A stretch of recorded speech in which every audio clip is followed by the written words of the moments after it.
Christmas is Near opens this album like a fantastic, confetti-filled, effusive musical invitation to start the Christmas funsies.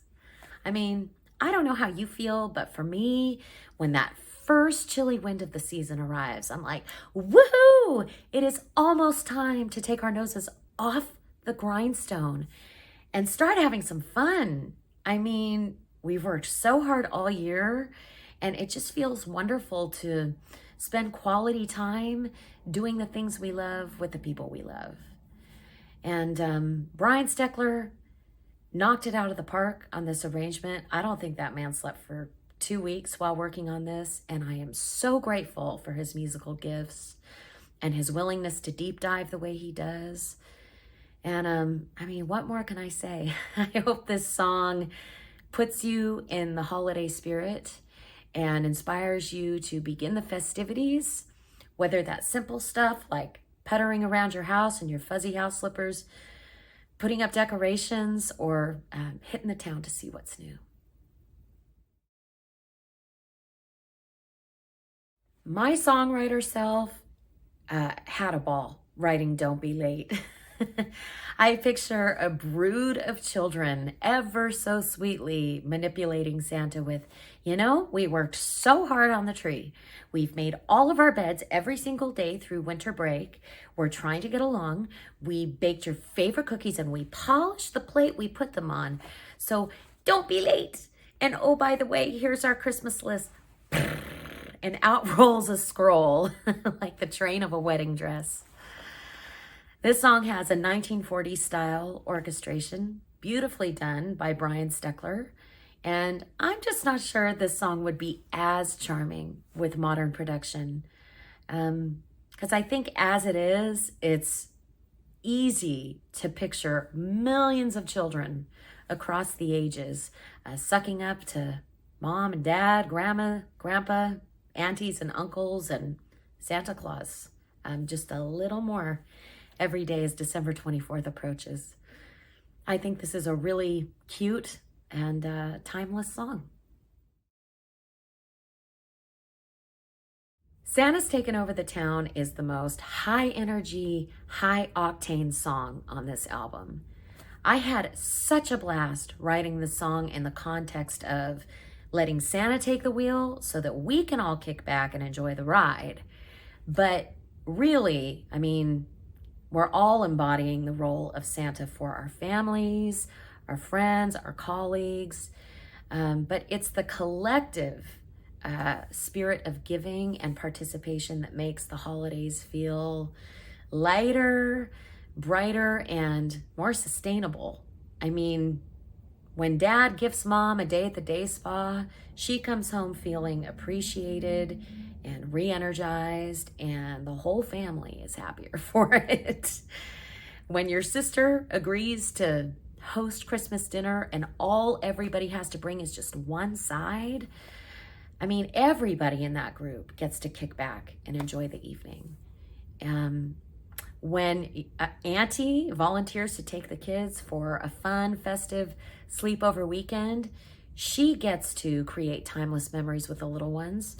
And mom and dad get a much-deserved break, and they're really happy to see the kids when they come back home. So it's like a win-win-win for everybody. I mean, there's a fantastic ecosystem at play at Christmas time. I mean, just when you think you have nothing more to give, somebody comes along, fills up your cup, and you're back in the spirit. And I think that's a really beautiful thing. Thankfully, it's been a long time since I had a broken heart at Christmas time. But for writing Be My Baby by Christmas Night, I pulled a lot of inspiration for a broken heart that I had when I was 26 years old that kind of turned into a funny double whammy. Anyway, I had been in and out of a relationship with this guy for 7 years that I was totally in love with at the time.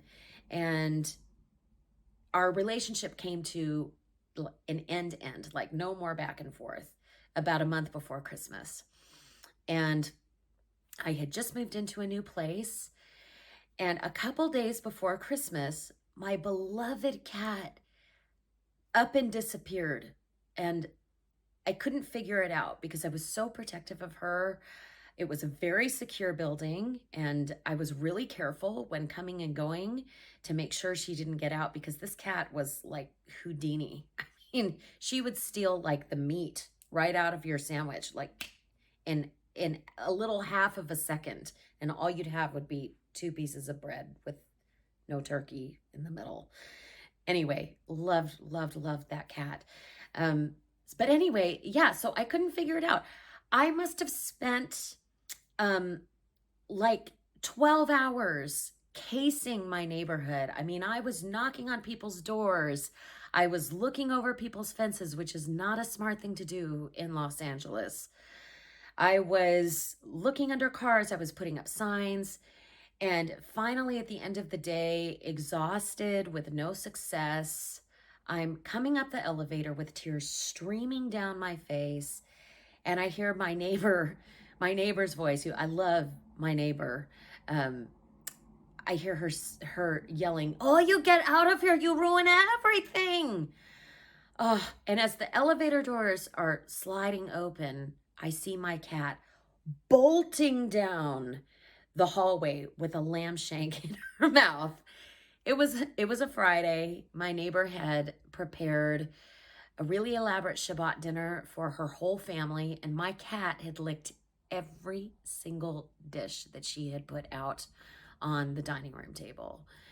And a couple hours later, my neighbor knocks on my door, um, because apparently she was turning down the bed to go to sleep. She found a big black hairball that my cat had thrown up on her pillow. So, of course, I went over there, cleaned up the mess, apologized profusely, told her it would never happen again. We did have a big, nice laugh over it because she's fabulous. And anyway, I did let my cat eat that lamb shank because she worked so hard for it. And it was Christmas, and I was so happy to see her. But I think it's really funny that all these years later, the feeling of losing my cat has made a bigger impression than losing the boyfriend. It actually was kind of the impetus for writing Be My Baby by Christmas Night. So, it just goes to show you that some dramas in life leave a bigger impression than others.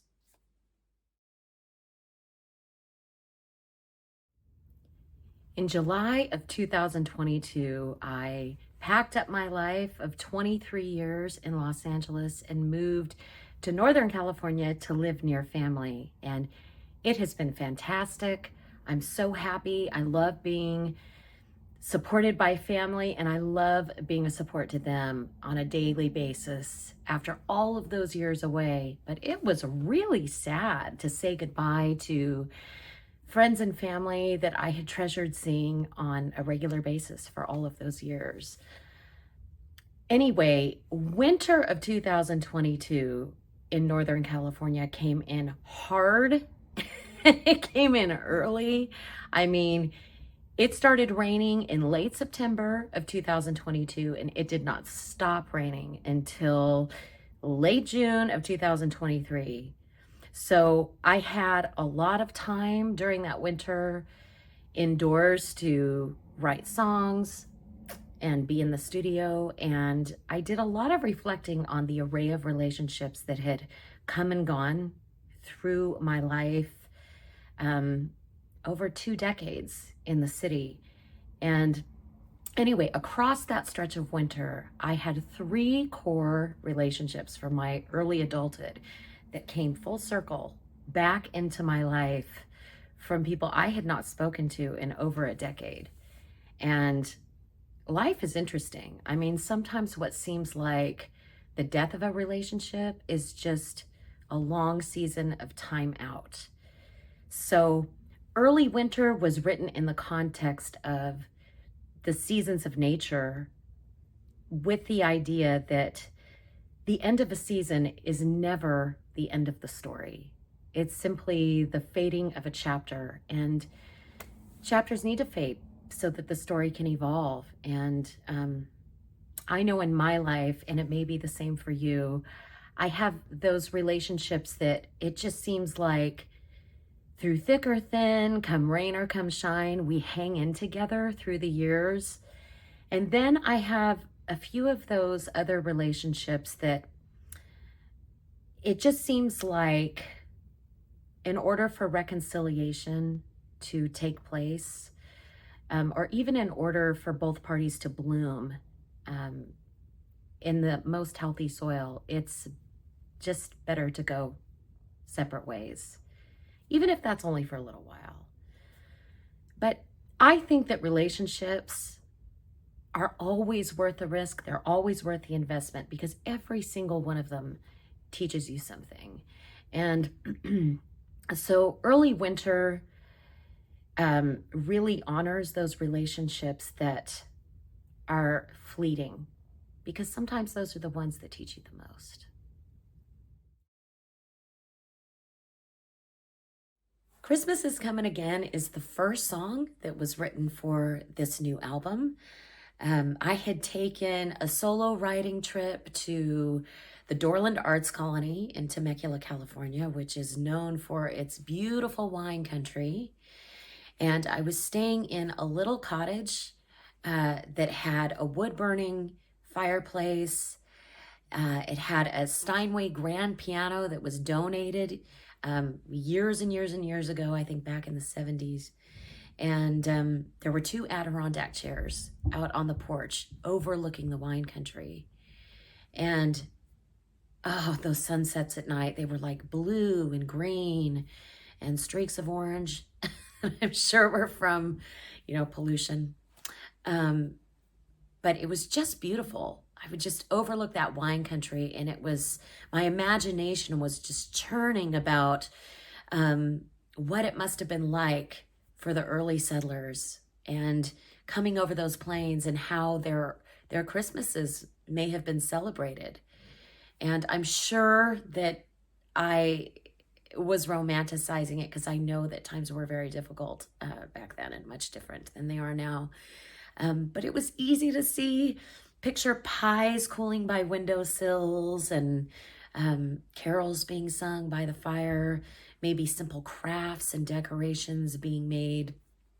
And I love the leisurely gait to this song. In my mind's eye, while writing it, I was picturing two good friends taking a stroll in the snow and fogging up the air as they go along. And I just see them enjoying a much simpler time and a much simpler Christmas. And I honestly feel like the simple things like hot cocoa with a good friend, crafting with friends, making Christmas ornaments, and just quality time together. It's still all the best stuff.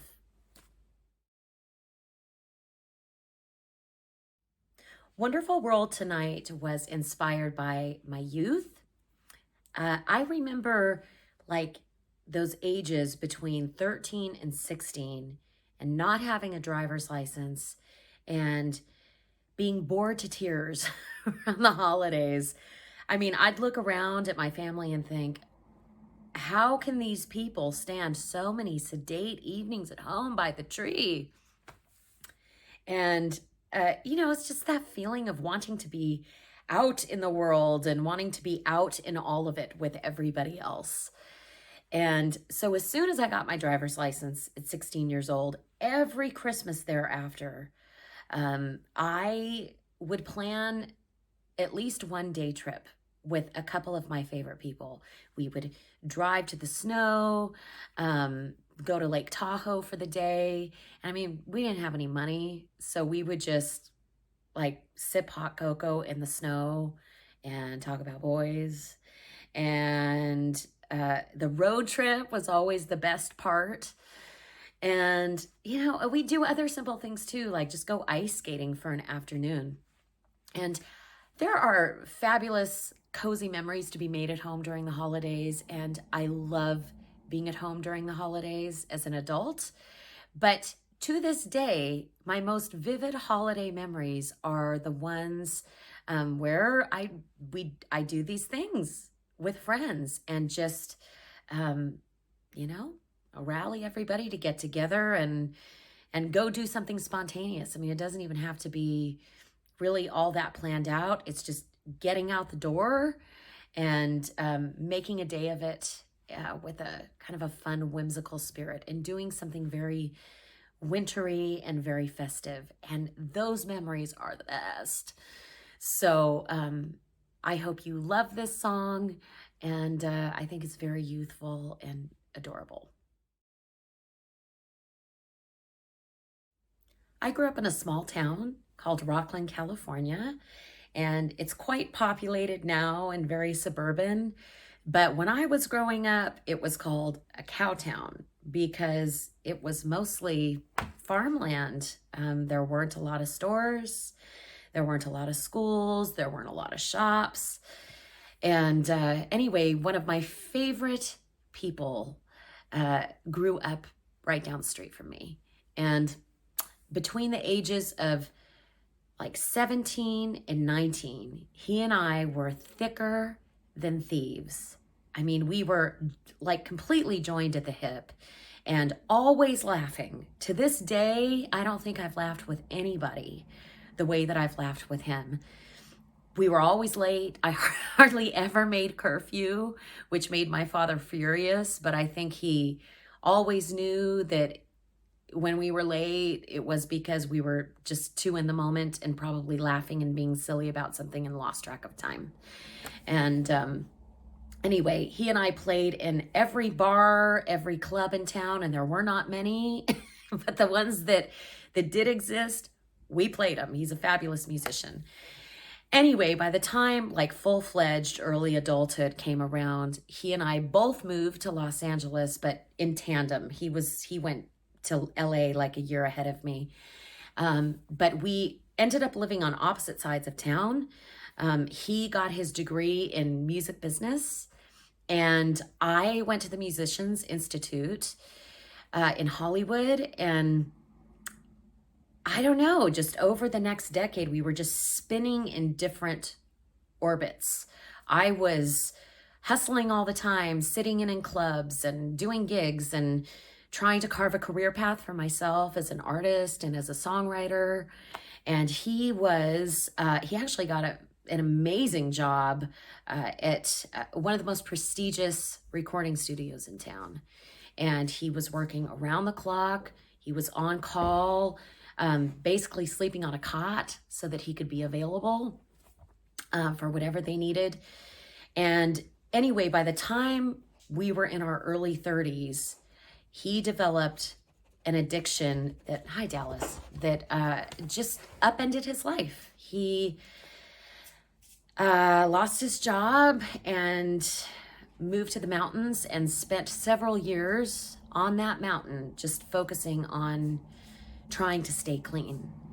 And one Christmas, I visited him on that mountain and just listened. Didn't really matter what state he was in. It was just wonderful to be together. And it is pretty devastating to be at rock bottom and estranged and alone at Christmas and just feeling like you're not really welcome in any of it. And the only place to go is to the local bar. So Me, Myself, and I is all about that, just being at rock bottom and hanging out at the bar at Christmas. My friend has a totally, like, he's shifted everything. He's got a happy ending to all of it. After all of that, he is happily married, living in another state. And he's working in a career that's completely different than the music business, and he could not be happier. So those years lonely and estranged on the mountain were not the end of his story, and nothing is ever wasted. So that time in his life was just a time to redirect and reinvent. But this song is just, I hope it's a comfort to anybody who's not feeling welcome at the holidays and, spending Christmas alone. There is, shall I say, a very passionate evangelical community in my hometown where I grew up. And I'm living here once again after 23 years of living in Los Angeles. And it's been interesting over the past year because I'm trying to make new friends. And I'll be in a cafe having coffee with someone new. And just as we're wrapping up the conversation, they'll say something like, "Hey, I really enjoyed talking with you, and I'd love to get together and do this again. But before we schedule something, I hope you don't mind my asking, but are you saved?" Or I'll be taking a walk with a neighbor, and I'll mention that I'm working on a Christmas album, and they'll say something like, "Well, that's wonderful. We have to save as many as we can while we have the opportunity, because the end is near, right?"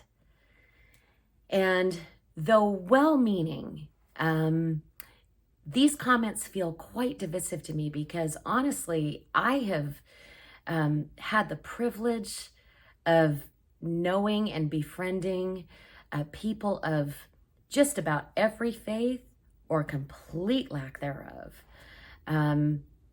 And those relationships have been wonderful. And my life wouldn't be half as rich without having built those relationships. And so Welcome One and All is like a non-religious hymn that says, please, come as you are. You are wholeheartedly welcome here, no matter what you believe, no matter what you don't believe, whether your life is pristine, whether your life is a total wreck. I'm so glad you're here. Come on in and pull up a seat. So I guess I feel like it's love and radical compassion and acceptance that saves us from ourselves. And I just feel like the world needs a whole lot more of that.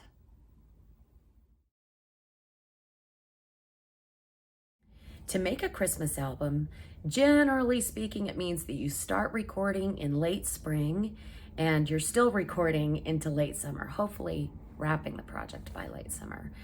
And somewhere across the long, hot summer spent recording this Christmas album, I thought that it would be kind of fresh and fun to include a Christmas song in this collection that has like a worldwide message of inclusivity, coupled with an island vibe. And I mean, even though we may not all celebrate the same way, the fact that we're all celebrating at the same time, in essence, means that we're celebrating together. And I just think that's pretty cool.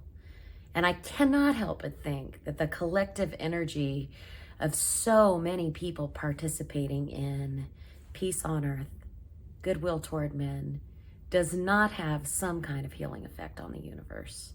I mean, maybe light years from now they'll be able to prove that, but in my lifetime, I'm just gonna go with yes.